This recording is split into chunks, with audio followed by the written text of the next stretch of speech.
I mean, it did a good thing for his career. Look at it. We're doing a whole little series partially pertaining to him. So it did do something for his career. I was gonna ask Coach, it's kind of like basic economics sort of. If you put more into the offense, you play a more offensively slanted roster, you're gonna suffer somewhere. It's got to go on the defense, right? And for example, like Seattle, they would run occasionally Rashard Lewis at the four, but whenever that happened, their defense was like, it was like Matador-esque. People were just going right by them. But in Orlando, when you guys did it, you guys had not just like a average defense or good defense, you had a great defense. How are you guys able to hold up so well on that end of the court despite playing an offensively slanted lineup? Sure. Well, I think at first it all started with, Dwight at center. I mean, he was such a dominant force at the rim that, you can do a lot of things and force teams to try to go to the basket or draw them to the basket. And since the mid-range game was slowly starting to disappear, Dwight would clean anything up or at least affect it enough to where that definitely helped us. And then a lot of it also was Stan. I mean, Stan is, and again, I don't want to belabor this point, but I also don't want to seem like I'm kissing his butt a lot. But you know, one of the smartest basketball minds.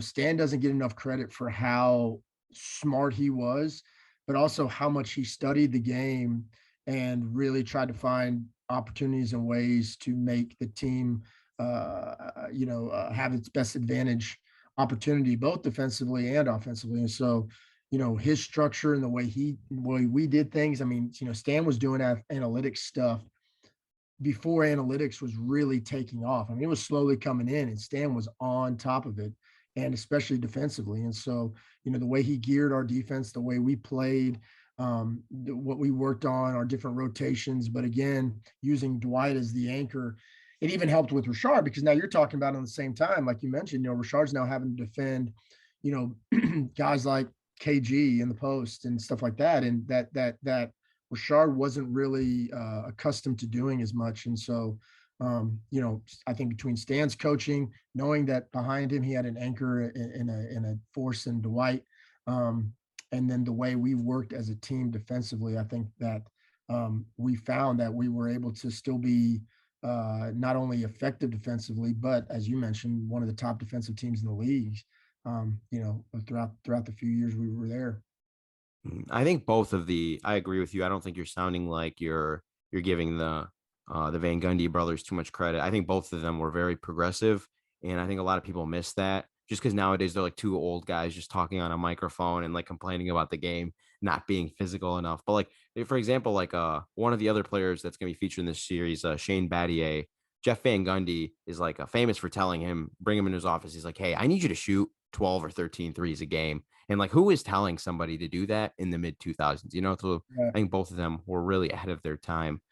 I was going to ask Coach. So you mentioned Dwight Howard, and so you've coached multiple different roster configurations. I'm sure you've had your fair share of really good defensive players. But like, can you explain not just to have a good defensive anchor, but to have like what I consider an all-time defensive anchor? How much does that give you, like in terms of like margin for error as a coach?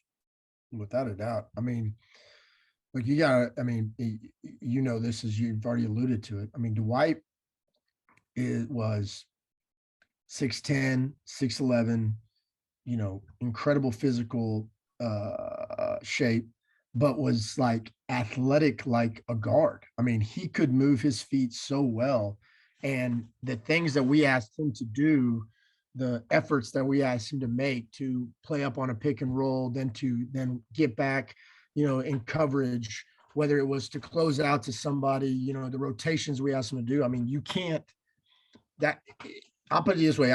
You go away from those few years in Orlando and that group that we had, and you try to mimic that elsewhere. It's almost impossible. And I don't, that's not to speak negatively towards other players, whether it's in the league or even in high school or college level that I've dealt with.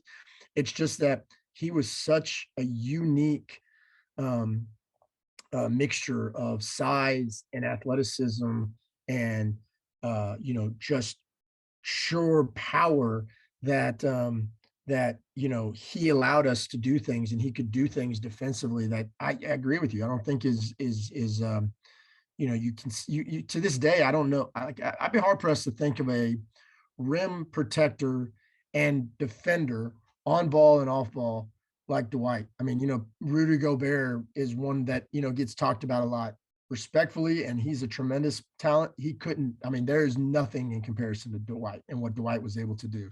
Um, so guys like that, like I can't think of a guy in that time frame that has the sheer athleticism, power, intelligence, to do what we had him doing in terms of how he played in coverages, how he rotated, being able to play in between two or three guys, cleaning up at the rim, his rebounding, his shot blocking. Like it's not something that you've seen, and it's not something I think necessarily that you're going to see even moving forward, at least not anytime soon.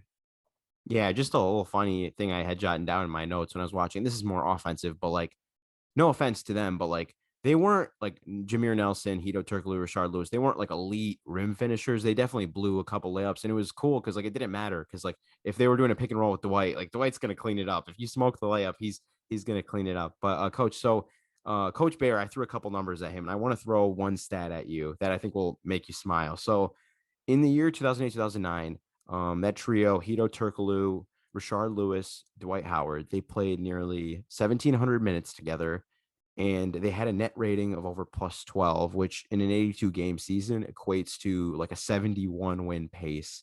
So they Wow. were like just historically good together, historically good trio. I know you mentioned the Hito Howard pick and roll. I think I talked to Coach Bear a little bit with us. He gave me like the inside scoop. You guys used to call it the thumbs down. Am I correct? When Hito would have the ball, Howard would run screen for him, and then it was thumbs up if Rashard was screening, right? Can you just Right. tell me what about those three together made those three-man sets so lethal, so just resistant to different defensive coverages? Well, again, it was their ability to do so many different things. I mean, Dwight wasn't going to ever he wasn't going to ever pop. I mean, he tried on occasion, God bless him, but I mean, his game was going to the rim, whether it was finishing or finishing others' shots, as you mentioned. His putbacks. I mean, there were often times where I swear guys just threw it up, knowing that it probably won't go in, but Dwight's going to get it and put it back in. So, like you said, you mentioned the other thing was again, Turkoglu's playmaking ability was so. I mean, again, he also another player that really embraced that role and had the opportunity to put the ball in his hands. He transformed his career in that year. And it never really got back to where the opportunity, that time frame. But his ability to shoot off the pick and roll, his ability to attack at 6'10", as a three, and then teams having to focus on whether or not they were going to try to stop him or Dwight on the roll with the shooters in the corners. I mean, it created more problems. And then what you have with Rashard is now you throw in a guy who can not only pop but can roll, but not only on the pop can he shoot, but he can also attack the basket.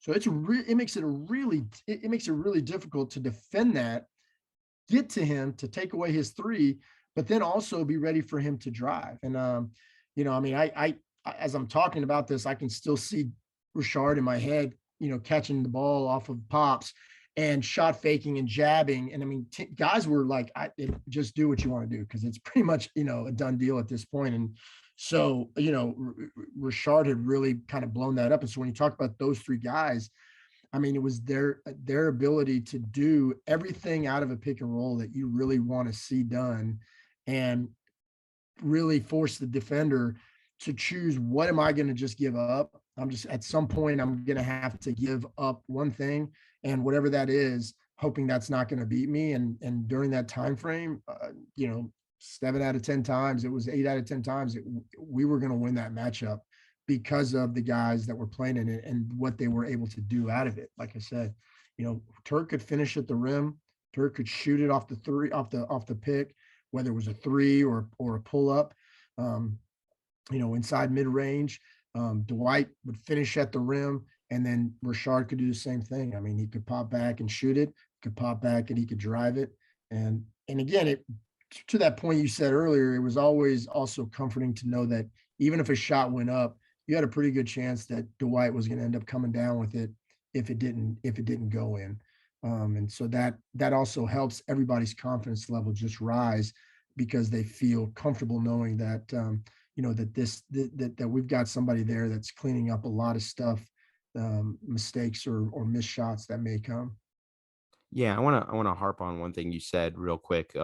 So the rub usually when you find like a really good shooter, and I'm sure you know, coach, what do you instruct when somebody's closing out on a really good shooter? You go fly by and you try to draw them off the line, try to make them take a dribble. But like the thing about Rashard Lewis, you know, they used to call him Sweet Lou because he was sweet. He could put Yeah, the ball on the floor. He could score. He was the thing that was cool about him was he had that conventional like 2000s bucket getter, you know, type mentality that people admire where he could score in isolation, but at the same time he was like this revolutionary player where he was like efficient. He didn't need to dribble to score. You know, he could hit it off pick and pop. So that was like what kind of like it was tough because how would you close out really on him without giving up something, you right. know? Um, you go ahead, coach. No, no, no, no. Yeah, you're absolutely right. And actually back then, you watch it now, the way teams are closing out to defenders is totally different than it was back then. Um, and so what ended up happening was is because of the three-point shooting, teams really started to go more towards flying by him to pull him off the three-pointer. But you had somebody like Rashard that had the ability to finish in other ways off the dribble. Um, and so that made things more difficult. And it was a very you had to be able to not only close to him and get him off the line, but then rotate your defense over, um, and do so quickly enough to where you stop him. But then also, what ends up happening when you rotate is you end up getting a little guy that ends up on Dwight, and so now that becomes a problem. And so it really was a difficult matchup for teams defensively figuring out how to play that.